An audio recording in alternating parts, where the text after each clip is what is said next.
BERPROSESLAH secara maksimal. Menyadari ketidaksempurnaan, mengajarkan kita untuk berproses lebih baik. Saudaraku, berusaha keras untuk mencari kesempurnaan hanya akan membuat hati menjadi tidak pernah tenang. Sulit untuk bersyukur, selalu dan selalu merasa kurang. Jika sudah berhasil mencapai yang diinginkan, ia akan terus menuju hal lain agar kepuasannya terpenuhi.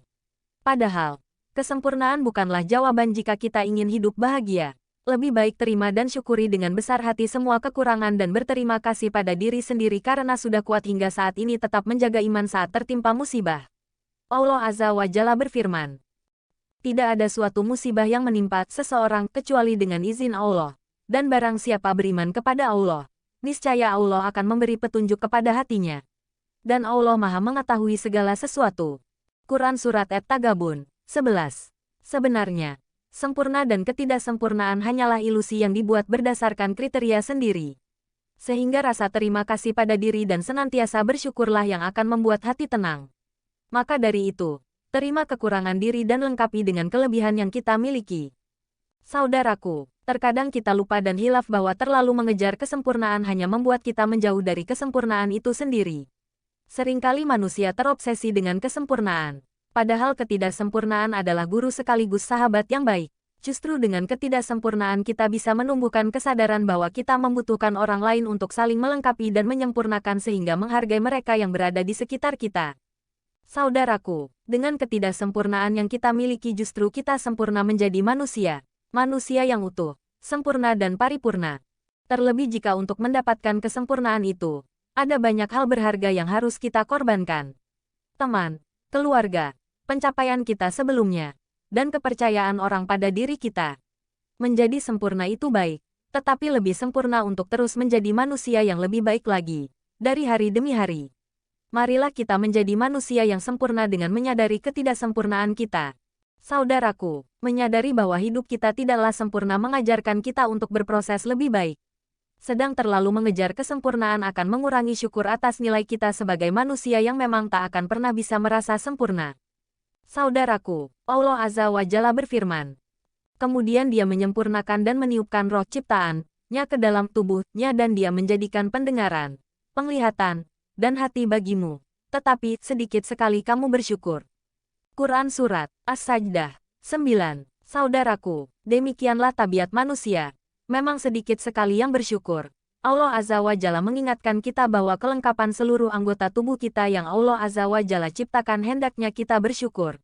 Nikmat sehat sehingga mampu beribadah dan aktivitas. Belum lagi curahan rejeki yang begitu banyak, tapi ternyata memang sedikit sekali yang bersyukur.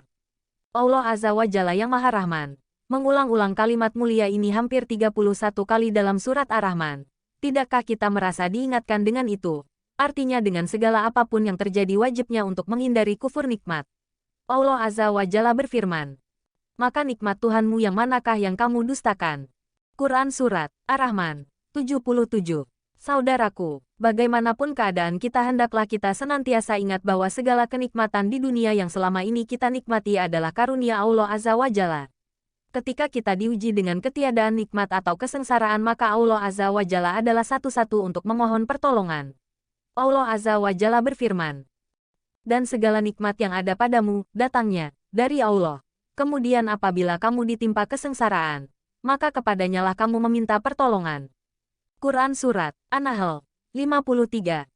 Dan jika kamu menghitung nikmat Allah, niscaya kamu tidak akan mampu menghitungnya. Sungguh, Allah benar-benar Maha Pengampun, Maha Penyayang. Quran Surat An-Nahl 18. Saudaraku, Rasulullah Shallallahu Alaihi Wasallam mengingatkan kita betapa penting dan wajibnya mensyukuri nikmat itu. Dari Ibnu Abbas, dia berkata, Nabi Shallallahu Alaihi Wasallam bersabda, dua kenikmatan, kebanyakan manusia tertipu pada keduanya, yaitu kesehatan dan waktu luang. Hadis riwayat Bukhari, No. 5933. Al-Hafiz Ibnu Hajar rahimahullah menjelaskan, kenikmatan adalah keadaan yang baik. Ada yang mengatakan, kenikmatan adalah manfaat yang dilakukan dengan bentuk melakukan kebaikan untuk orang lain. Fathul Bari Syarh Sahih Bukhari, penjelasan hadits No. 5933. Saudaraku, dalam kondisi diberikan kesehatan dan waktu luang ternyata masih saja kita senantiasa mengeluh. Bahkan lebih banyak mengeluhnya daripada bersyukurnya. Bukti nyata tidak bersyukur dengan kesehatan dan waktu luang adalah tidak memanfaatkan kedua-duanya untuk istiqomah dan qanaah melakukan amal kebaikan dengan sebaik-baiknya. Ketidaksempurnaan pada diri kita adalah bentuk ujian dari Allah Azza wa Jalla. Apakah kita makin dekat dengannya? Apakah kualitas dan kuantitas amal ibadah kita makin meningkat? Apakah keimanan dan ketakwaan kita semakin baik? Semoga Allah Azza wa Jalla mengaruniakan hidayahnya kepada kita, sehingga kita tetap istiqomah senantiasa bersyukur atas ketidaksempurnaan yang kita miliki untuk meraih ridhanya. Amin ya Rabb. Wallahu alam bisawab.